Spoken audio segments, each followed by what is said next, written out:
I'm Sam Portland, welcome back to another video, and today we're going to speed geek out on how many speed sessions you need to be doing per week in order to maximize your performance. So let's get straight into it. Let's just block this out really quickly. We'll just run that line 1, 2, 3, 4, 5, 6.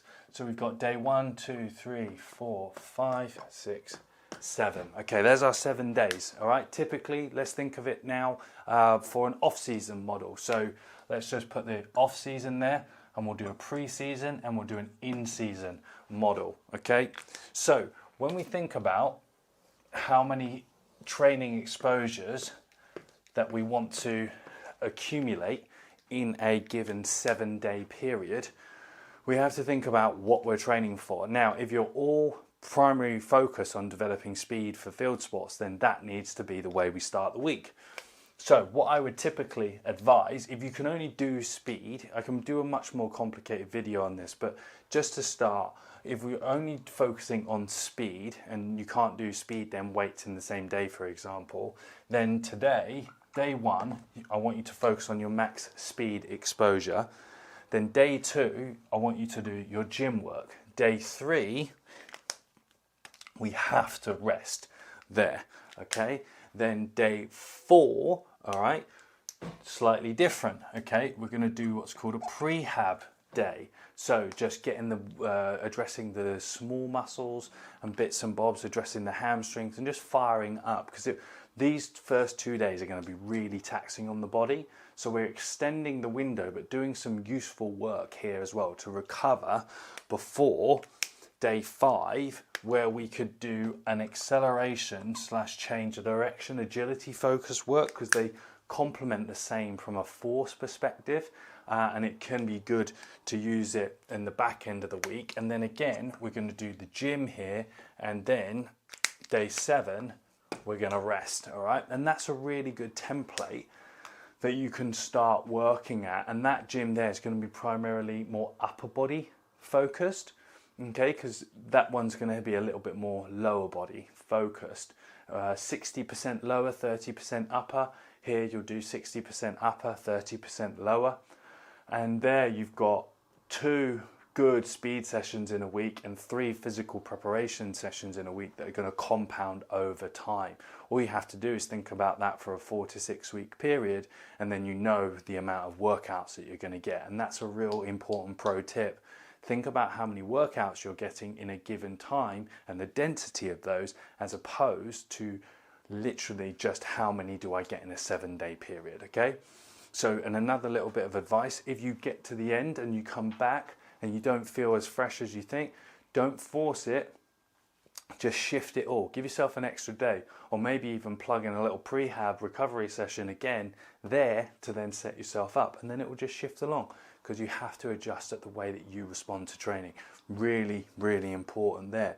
So then when we look into the pre-season, typically what you're going to find on these days, Tuesdays, Thursdays, if we're a part-time athlete, you're going to have team training on those days. So that's really important. And when we get team training, and even in professional sports like rugby, when I worked in there, our biggest days would be our Tuesdays and Thursdays. So it's very simple and similar rules. So what that means when we get into pre-season, running volume is going to go through the roof. So day 1 back, when we're thinking about how do we prioritize our training, well, here what we're going to do is we're going to do a gym focused but specific strength focused gym session. So if you think about some of the more specific exercises that you could do for your sport, that's the one that we're going to do, okay? Then here we've got our team training. This is where what we're going to do, we're going to do a mini max speed session here. We're going to do a mini accel change of direction session there. And this is a big recovery day. We're also then going to recover day 5. And then what I like to do here with all my athletes is do another speed and explosive session on the Saturday. So we can make sure that we're recovering again, because we get 1 and then probably back here will work as another active recovery day, that gym session, before we get back out onto the field on the Tuesday. So another really good way of doing it.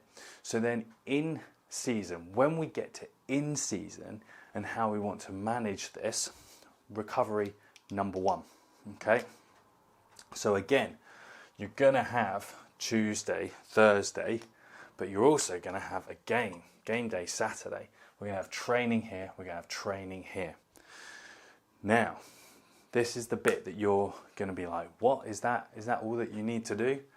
We have to recover here, and then Monday, we have to recover there. Day one back, we have to prioritize, because what we've done from pre-season to in-season, we've shifted and added a competition. So we have to respect the role of competition. This is where we say goodbye to a lot of our weight training activities. And here we put our specific gym work / speed, okay? And then this is our question mark. This is kind of the stuff that we do if we feel good, okay? On a Friday, it's a really good window of opportunity to do a speed primer. All right, we do a speed primer. So this is where we'll do specific gym work to help support the speed that we're going to try and find on the field. This is where all your intent needs to be running fast and being explosive in training, so we can match that up and work with it. And then on the Thursday, it's okay. You may want to just chill after your recovery day here and maximize just your on-field session. Maybe do a little bit of upper body speed primer Friday, game Saturday, recover Sunday. And the goal, remember, you're thinking, well, I play rugby, I need to maintain my muscle mass and stuff. You will not lose too much muscle mass in season if you maintain your calories and keep training for speed, because it's going to actually put up your growth hormone in your body anyway to develop more muscle and maintain muscularity. Because remember, freshness is best, and that is how I would like you and how you should structure in-season, pre-season and off-season training sessions per week. Okay, and if you want to learn more about the Sport Speed system, then comment system in the post, and I will give you a breakdown of how you can start really unlocking your on-field performance and coaching with my unique, world-renowned training system.